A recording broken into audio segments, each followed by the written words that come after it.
അന്ന് 110 കിലോ ഉള്ള ഞാൻ ഭീമസേന കൊണ്ട് ആരോഗ്യപരമായ തയ്യാറെടുപ്പെടുത്ത് ഇപ്പൊ 130 കിലോ ഉണ്ട്. ഇപ്പൊ വീട്ടിൽ പറഞ്ഞു, നാട്ടിൽ പറഞ്ഞു, കൂട്ടുകാരോടെല്ലാം പറഞ്ഞു നാളെ കേട്ടു. കൊടകാളക്കാർ ചോദിച്ചേക്കുന്നത് എന്റെ നാടകം അല്ലെങ്കിൽ വ്ളാത്തങ്കര പള്ളി കളിക്കാന്ന്. വ്ളാത്തക്കര പള്ളിയിൽ ഈ പറഞ്ഞ പുരാണ നാടകം ഇത് കളിക്കാനോ? ആര് പറഞ്ഞു? അവിടെ ബൈബിൾ പുരാണ നാടകം കളിച്ചിട്ടുണ്ടല്ലോ, യോദാശ്ലീഗൊക്കെ കളിച്ചിട്ടുണ്ടോ അവിടെ? എന്താ സ്വകാര്യ? ഇത് ബൈബിളല്ല, ഇത് മഹാഭാരതം. ഇത് ശ്രീകൃഷ്ണന്റെ ചരിത്രമല്ലേ ഈ പറയുന്നത്? അതെങ്ങനെ കൊണ്ട് പള്ളി കൊണ്ട് കളിക്കും? അപ്പൊ എന്നെ ഇടിമേടിച്ച് പറഞ്ഞു മുണങ്ങുള്ള പരിപാടിയാണ് നിങ്ങൾ ഉദ്ദേശിക്കുന്നത്? എന്നാലും എന്റെ കലാപരമായിട്ടുള്ള ജീവിതയാത്രയ്ക്ക് നിങ്ങളൊരു തുടക്കം തന്നേ പറ്റത്തുള്ളൂ. അത് നമുക്ക് ചെയ്യാം. പക്ഷെ ഞാനൊരു കാര്യം പറയാം. എന്ത്? നിങ്ങൾ കുറെ കാലമായിട്ട് ഇവിടെ വന്ന് കിടക്കുന്നു, പെങ്ങളുടെ കൂടെ അട്ടിപ്പേറ് കിടക്കുക. അപ്പൊ ഞാൻ അവരുടെ സമ്മതമില്ല തന്നെ ചുമന്നുകൊണ്ട് പോയി എന്തെങ്കിലും സംഭവിച്ചാൽ പിന്നെ എനിക്ക് നിൽക്കളിയില്ലാകും. ആരെങ്കിലും സമ്മതം കിട്ടിയാൽ ഞാൻ എന്താണെന്ന് ചെയ്യാം. അത് എന്നെ കൊണ്ട് പറ്റൂ. സമ്മതം എനിക്ക് സമ്മതമാണല്ലോ. തന്റെ സമ്മതം പോരുന്നു, ഇവിടെയുള്ള ഉത്തരവാദിത്തപ്പെട്ടവരുടെ സമ്മതം വേണ്ടേ? അല്ലാതെ ഞാൻ വിളിച്ചോണ്ട് പോയിട്ട് വല്ല നാട്ടുകാരുടെ തല്ല് മേടിച്ച് കഴിഞ്ഞിട്ട് പിന്നെ അവർ തല്ലുകൊണ്ട് ഞാൻ കൊള്ളാലോ. ക്ലീറ്റമച്ചമ്പി അറിഞ്ഞു കഴിഞ്ഞാൽ ക്ലീറ്റോസിനോട് പറ. അയ്യോ, ക്ലീറ്റമച്ചമ്പി അറിഞ്ഞാൽ കലിപ്പാണ്, എന്നെ വിടത്തില്ല. പിന്നെ എന്ത് ചെയ്യും?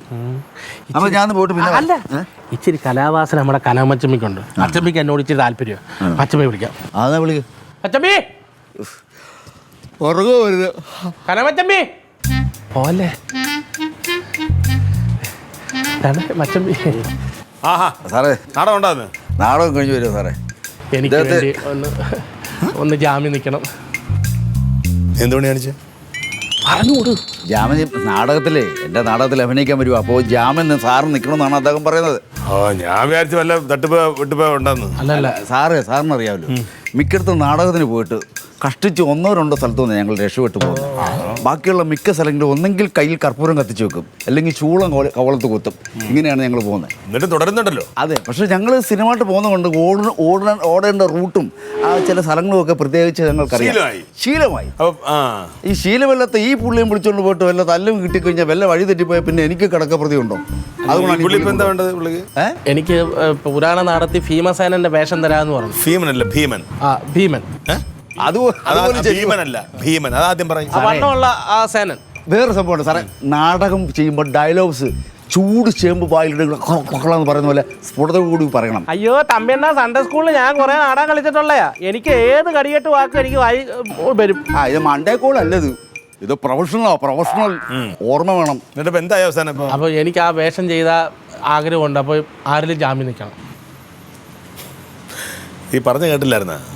അല്ല, ഞാൻ 1-2 സ്ഥലങ്ങളിൽ നിന്ന് ജീവനും കൊണ്ട് രക്ഷപ്പെടാൻ പറ്റിയിട്ടുള്ളൂ. ബാക്കിയുള്ളത് കർപ്പൂരം കത്തിച്ചു.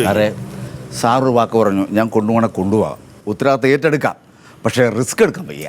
ഇത് തന്നെ റിസ്ക് അല്ലേ? നാടകം കളിക്കുന്നതിന് റിസ്ക് ആണ്. എൻ്റെ ഒരു ആഗ്രഹമാണ്. ഇതൊക്കെ അറിഞ്ഞു വെച്ചിട്ട് നീ ഒരു ജാമ്യം ഒരു ജാമ്യം അല്ല കൊണ്ടുപോയിക്കോ. റേഡിയേഷൻ ക്യാൻസർ വേണോ റേഡിയേഷൻ ചെയ്യാൻ? അല്ല, സിനിമയിലൊക്കെ എടുക്കുന്നതിന് മുമ്പുള്ള ഓഡീഷൻ അത് ചെയ്യും. അതിന് ചില ചിട്ടവട്ടങ്ങളൊക്കെ ഉണ്ട്, ചില ഒരുക്കങ്ങളൊക്കെ വേണം. അല്ല ചുമ്മാ റേഡിയേഷൻ ചെയ്യുന്ന പറഞ്ഞാൽ നടക്കത്തൊന്നുമില്ല. അതിന് പ്രൊഫഷണൽ ആൾക്കാരെ വന്നിരിക്കണം, അവർ വന്ന് പറയും, ഇന്റർവ്യൂ ചെയ്യും, അങ്ങനെ സെലക്ട് ചെയ്യും. ഓക്കെ.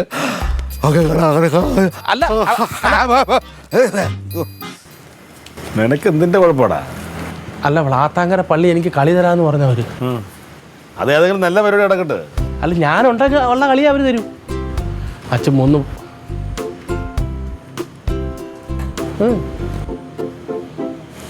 നീ വല്ലതും കഴിച്ചാ? ഇല്ല, അത് കഴിക്കാം. ഇപ്പൊ തന്നെ 130 കിലോ ഇതിനു വേണ്ടിയിട്ട് തടി കൂട്ടിയതാ. നീ ഇതിനു വേണ്ടിയിട്ട് കൂട്ടിയാ? ഭീമസേനൻ. ഭീമൻ ആരെന്നറിയോ? ഭീമസേനൻ എന്ന് പറഞ്ഞാൽ മറ്റേ പുരാണത്തില് അമ്പമ്പില്ലുമായിട്ട് വന്നു. അത് പഠിക്കുക. എന്നിട്ട് എൻ്റെ അടുത്ത് പറയണം ഭീമൻ ആരാണ്. പാണ്ഡവരിൽ എത്രാമത്തെ ആളാണ് ഭീമൻ? പാണ്ഡവരോ? ശ്രീലങ്ക പോയ നീ അത് പഠിച്ചിട്ട് വന്നാൽ മതി. അല്ല, ഇത് നിന്നാലേ എനിക്ക്. മച്ചമ്മി